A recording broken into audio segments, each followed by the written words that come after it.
Okay, hello everyone. This is Evan Dishon. I'm going to go ahead and show you a quick tutorial on TeacherKit. It's going to open up. The first screen you're going to come to is kind of like your class page. This shows all the classes you already have. I already have my preset classes here. You have a chance to edit whether you want to draft it, import it, export it via iTunes or email. This also gives you all the different settings you can go through. You can link your Dropbox to this if you have papers coming in. And all you have to do is just going to push the edit there. Now, for the sake of the tutorial, I'm just going to set up a small class to show you how easy this is. So, going to do the plus sign. Like I said, you can either add the new class manually or you can import one via iTunes. So, we're going to go and add one manually. And we'll call this the sample class. And it's easier to go ahead and just have a picture linked up with it. They do have their own preset here. It just kind of keeps things more organized. All right, and all you have to do is click save, and it is back to your classes. It's the class I just created. We'll go and open up that. As you can see, there's no one in here right now. So what I need to do is I have this bar up here that's going to help me. The first thing I have is the plus sign. This is where I can add a new student manually, just like I did with adding the class.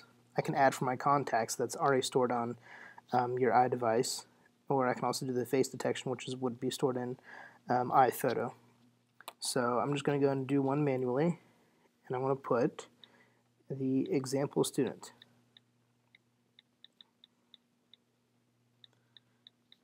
There we are. And this is where I can add photo. I can go and get email, parent phone, and the parent name, just as a record. And you'll see a feature with that in a little bit. But go and click save. Oh, go and put the last name in here. So we'll go and say this is sample student 1. And there's our first student.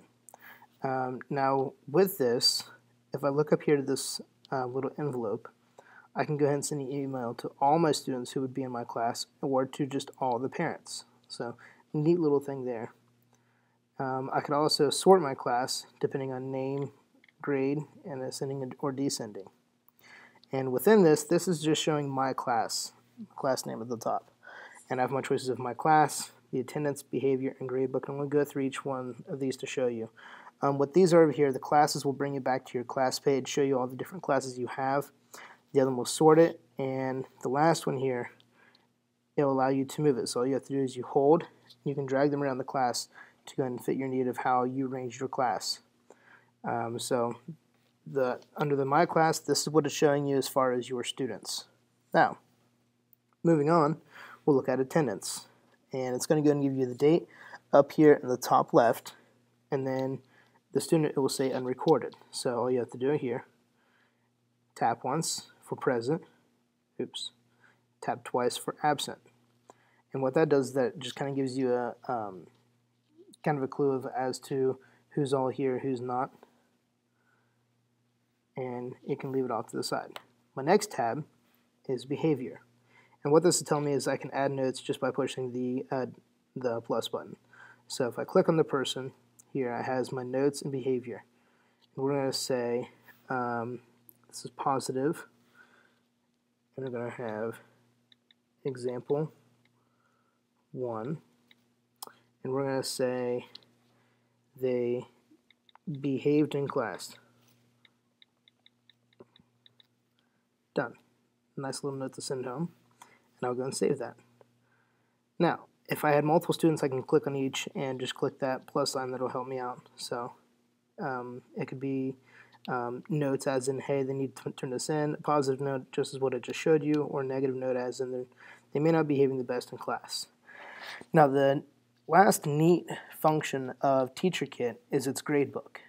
The gradebook, as you can input these in here, of course you have some new buttons over here, as in manual distribution. The little plus sign will have you enter a new gradable item. So I'm just going to put the spelling test. Okay, enter description, spelling words. And the maximum grade, we'll say 100%. and I'm not going to weight this. If you want to weight, you definitely have that option.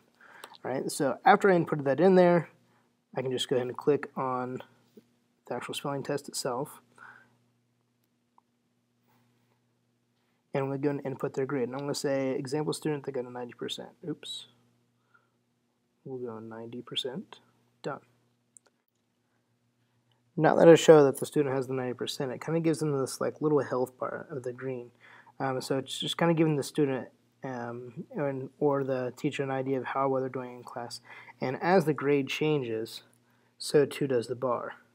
See, as it keeps going down, it gets worse. But for this sake, we're going to go and say 90%. All right, and if this is not showing up here, what you can do is you can go to manual distribution and push enable and apply to all items. And what happens is once you start getting more and more assessments and assignments in here, they might not be showing this and counting it toward this. So you want to try to make sure that this says auto distribution.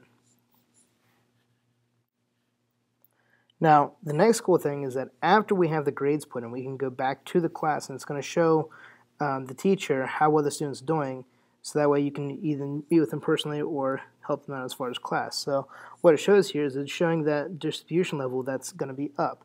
It's showing their grades in class, how well they're doing, and if need be, we can go ahead and make notes and notify parents or the student themselves. Okay, that itself was TeacherKit at a glance. Thank you for watching.